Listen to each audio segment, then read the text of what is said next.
साथियों नमस्कार। मैं अंचल अग्रवाल मैथ्स क्लासेस में आपका स्वागत करता हूं। हम लोग समय एवं कार्य अर्थात टाइम एंड वर्क के टॉपिक को कर रहे हैं।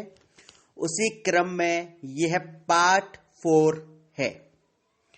पार्ट 3 तक हम लोगों ने यह समझा है अभी तक कि यार कैसे दो व्यक्ति हैं, तीन व्यक्ति है, अगर उनके कार्य की जो प्रणाली है कि एक व्यक्ति 5 दिन में कर रहा है, दूसरा व्यक्ति 8 दिन में कर रहा है, टोटल कितने दिन में होगा, इस तरह के प्रश्नों को हम लोग सॉल्व करते हुए आ रहे हैं।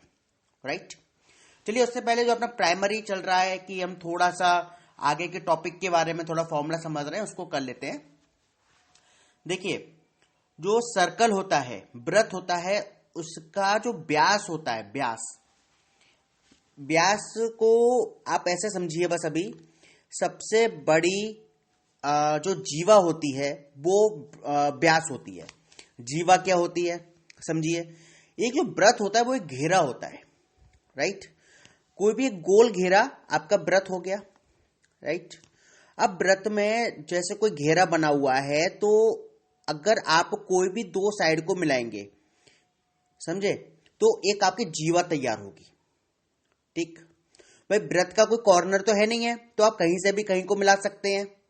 राइट, तो जो भी दो साइड मिलाएंगे आप वृत्त की, कहीं से मिला दीजिए, वो आपकी जीवा कहलाएगी। और जो अगर आप कोई वृत्त खींच रहे हैं तो कहीं ना कहीं आपका सेंटर होगा। सेंटर कहाँ होगा? बिल्कुल बीचों बीच में होगा, जिसके चारों वृत्त बनाया हुआ है। तो सेंटर से होकर जो जीवा जाती है, ओके, उसको हम कहते हैं व्यास।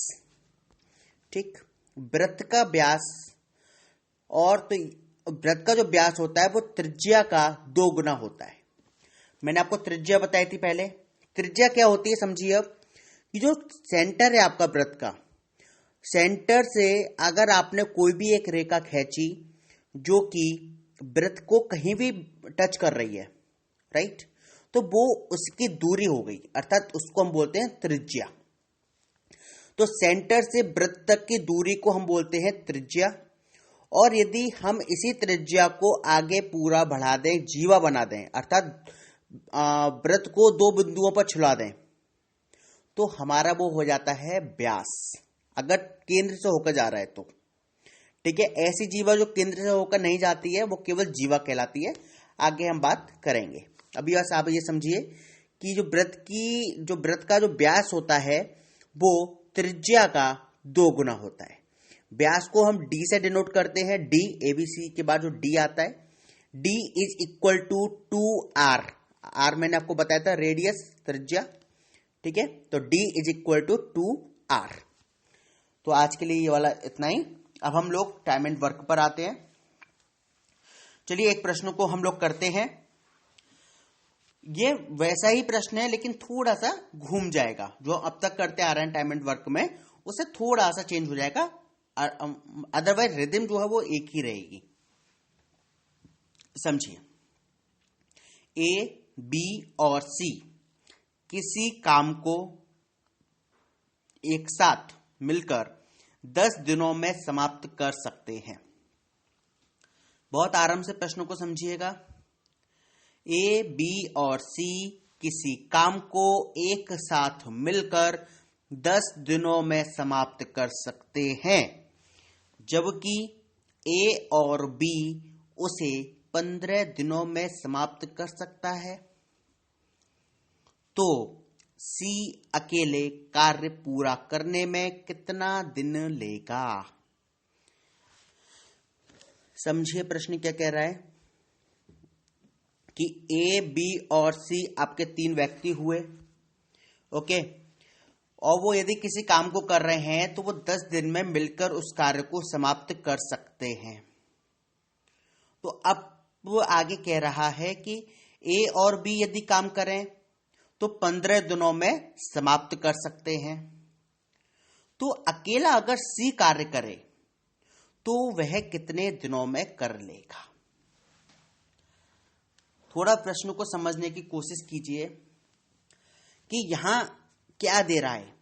कि एक तो ये दे रहा है कि यार A, B और C मिलकर काम कर सकते हैं, ठीक है, और एक दे रहा है कि ए और बी मिलकर काम कर रहे हैं, ए बी और सी कर रहे हैं तो 10 दिन में हो रहा है, ए और बी कर रहे हैं तो 15 दिन में हो रहा है, राइट। अच्छा मुझे आप एक चीज बताइए अब कि ए बी और सी के काम में से ए और बी का काम अलग कर दें तो किसका काम बचेगा? केवल सी का, जो कि हमें फाइंड आउट करना है। Got it? हमें किसका काम फाइंड आउट करना है? सी का।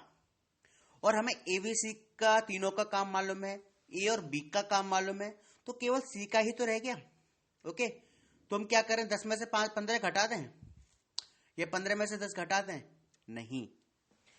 हमने आपको जब चैप्टर स्टार्ट किया था इसको, हमने कहा था कि हम हमेशा एक दिन का काम निकालेंगे, तभी यूनिट बराबर होगी। ठीक है, अब मैं आपसे कहूं ए बी और सी पूरे काम को 10 दिन में कर रहे हैं, तो एक दिन में कितना करेंगे? 1/10 या 1/10, राइट। अच्छा, ए और बी किसी काम को 15 दिन में कर रहे हैं, तो एक दिन में कितना करेंगे? 1/15, 1/15, यही तो है। अब सिंपल है, अब आपके पास क्वेश्चन 1/10 में से 1/15 को घटा दें, आपका सी का काम निकल आएगा। अब आप एलसीएम लेंगे तो एलसीएम कितना आएगा? 30। 15 की टेबल पढ़िए, 15 दूनी 30, 10 तिया 30, 10 से कट रहा है, ओके, 30 आपका एलसीएम हो गया। तो 10 तिया 30, 3, 15 दूनी 30, 2, तो 1/30, 1/30, राइट। तो सी एक दिन में कितना कर रहा है? 1/30, तो पूरा काम करेगा 30 दिन में। इसका उल्टा कर देते हैं हम हर बार, सी पूरा काम करेगा 30 दिन में, और 30 दिन आपका आंसर हो गया। सिंपल। चलिए अपन लोग इसी में क्रम में आगे बढ़ाते हुए एक और तरह के सवाल को इसमें समझते हैं। चलिए एक एग्जाम्पल लेते हैं। एग्जाम्पल से समझने से पहले ये समझिए कि मैं किस मामले में समझाने जा रहा हूं। पॉइंट है, यदि कार्य का कुछ भाग पूरा किया जाता है, ओके, केवल पॉइंट क्या आपका? यदि कार्य का कुछ भाग पूरा किया जाता हो, राइट। चलिए समझिए, मान लीजिए कोई व्यक्ति है मिस्टर ए, किसी काम का m/n, ओके, m/n भाग d दिनों में समाप्त कर सकता है, तो ए को कार्य पूरा करने में कितना समय लगेगा? ठीक, एक एग्जाम्पल के तौर पर समझिए बस इसको, आगे हम समझेंगे इसके ऊपर सवाल। ए किसी काम का m/n भाग d दिन में समाप्त कर सकता है, तो पूरा काम करने में कितना समय लगेगा? तो समझिए, जो m/n है हम इसको पलट देंगे, क्या हो जाएगा? n/m मल्टीप्लाई d, और आप पता कर लोगे कि ए को पूरा कार्य करने में कितना समय लगेगा। चलिए एक एग्जाम्पल के थ्रू हम इस बात को समझते हैं। मान लीजिए राम नाम का एक व्यक्ति है।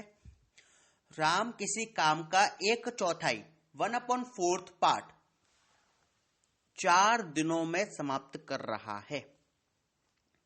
तो अब आपको बताना है कि पूरा कार्य करने में उसे कितना समय लगेगा। अब अभी आप इसको लॉजिकली समझिए कि आप किसी काम को कर रहे हैं, ठीक है, या आपके पास मान लीजिए कि 20 केले हैं, ठीक है, डेली आप केला 1/4 खा रहे हो, ठीक, तो आप कितने दिनों में खा लोगे? बताइए। अब भाई आप डेली 1/4 केला खा रहे हो, अर्थात 5 केला डेली खा रहे हो, तो 4 दिनों में खा लोगे। आपने क्या किया? 5 × 4, यही तो किया, राइट। आपने क्या निकाला? 1/4 निकाला, ठीक। 1/4 आपने देख लिया कि 5 है। 5 आपने देखा कि 5 यदि मैं डेली खाऊं तो 4 दिनों में खा लूंगा, 5 5 5 5 करके, यही तो आपने किया। यहीं पर यही चीज सेम है कि राम ने किसी काम का, यहां में काम नहीं मालूम कि कितने दिनों में हो रहा है, तो काम को x मान लीजिए, या फिर 1, हम लोग 1 से कैलकुलेट करते तो 1 मान लीजिए, ठीक। राम किसी काम का 1/4 भाग 4 दिनों में कर रहा है, तो पूरा काम कितने दिनों में करेगा? भाई 1/4 को हम लोग पलट देंगे ना, 4/1 हो जाएगा, तो 4/1 मल्टीप्लाई 4। ठीक, तो आप 16 दिन में राम उस काम को निपटा लेगा। राइट, या 4 से थोड़ा कंफ्यूजन हो रहा तो दूसरा ले लीजिए। राम किसी काम का 1/3 भाग 5 दिनों में कर रहा है, तो पूरा काम कितने दिनों में करेगा? 1/3 को उल्टा कर देंगे, 3/1 मल्टीप्लाई 5, और आपका आ जाएगा 15। यदि मैं आपसे कहूं कि राम किसी काम का 2/3 भाग 8 दिनों में कर रहा है, तो पूरा काम कितने दिनों में करेगा? अब यहां 2/3 है, 2/3 का क्या होगा? 2/3 का मतलब क्या हुआ? 2/3। इसको पलट देंगे, 3/2 मल्टीप्लाई 8, 2 से 8 कटेगा 4 टाइम्स, 4 3 12, पूरा काम 12 दिन में हो जाएगा। अगर मैं कहूं कि राम किसी कार्य का 5/8 भाग 20 दिनों में समाप्त कर रहा है, 5/8 5/8 का भाग 20 दिनों में समाप्त कर रहा है, तो पूरा काम कितने टाइम में समाप्त कर लेगा? हम क्या करेंगे? 5/8 को पलट देंगे, क्या हो जाएगा? 8/5 मल्टीप्लाई 20, 5 से 20 कटेगा 4 बार, 8 चौक 32। राइट, तो इस तरीके से हम इस चीज को फाइंड आउट करते हैं। चलिए एक सवाल आप खुद करके देखिए। प्रश्न है कि ए किसी काम का 3/4 भाग 15 दिनों में समाप्त करता है, तथा बी 5/6 भाग 25 दिनों में समाप्त करता है, तो दोनों मिलकर काम करें तो काम कितने दिनों में पूरा हो जाएगा? कोई टफ नहीं है, याद रहे, बहुत आसान क्वेश्चन है कि एक कोई व्यक्ति है, वो किसी काम का 3/4 भाग 15 दिनों में कर रहा है, और बी 5/6 भाग 25 दिनों में कर रहा है, तो दोनों मिलकर यदि कार्य कर रहे हैं तो कितने दिनों में हो जाएगा? राइट, आप खुद करके देखिए प्लीज। यहां पे आप इसको विराम दीजिए थोड़ी देर, फिर आप इत्मीनान से करने का प्रयत्न कीजिए। ठीक है, उम्मीद है कि आप लोगों ने इसको सॉल्व किया होगा। अब हम लोग सॉल्व कर लेते हैं। भाई ए ने 3/4 भाग 15 दिनों में किया, तो पूरा काम कितने दिन में करेगा? 3/4 का उल्टा कर देंगे, 4/3 हो जाएगा, तो 4/3 इंटू 15, 3 से 15 कटेगा 5 बार, 5 चौक 20, अर्थात ए उस काम को 20 दिन में कर लेगा। अब बी का निकाल लो। बी 5/6 भाग 25 दिनों में कर रहा है, तो अपन लोग क्या करेंगे? 5/6 को पलट देंगे, 6/5 हो जाएगा, तो 6/5 मल्टीप्लाई 25, 5 से 25 कटेगा 5 टाइम्स, और 5 के 30। ठीक है, इसका मतलब प्रश्न क्या बन गया अब हमारे सामने कि ए किसी काम को 20 दिनों में कर रहा है, बी उसी काम को 30 दिनों में कर रहा है, तो दोनों मिलकर काम करें तो कितने दिन में हो जाएगा? सिंपल है, A multiply B divide by A plus B, 20 multiply 30 divide by 50। आप सॉल्व कर लीजिए। अब क्या आएगा? 12 दिन। 20 मल्टीप्लाई 30 कितना हो गया? 600। 600 डिवाइड बाई 50 करोगे, 0 से 0 कटेगा, 5 से 12 टाइम्स 60 कटेगा, 12 दिन आपका आंसर हो गया। बहुत सिंपल प्रश्न था, बस आपको यह समझना था कि अगर किसी काम का कोई भाग पूरा हो रहा है तो हम उसको पलट देंगे और अपने आंसर को प्राप्त कर लेंगे। ठीक है, चलिए इसी के साथ ही हम इसको यहीं विराम देते हैं। आगे हम इस क्रम को जारी रखेंगे। मुझे आपके फीडबैक की बहुत ही प्रतीक्षा रहती है, और जब मैं प्रतीक्षा करता हूं तो आप लोगों का भी कर्तव्य है कि आप मुझे उस प्रतीक्षा को पूरा करें और मुझे उस प्रतीक्षा का फल दें।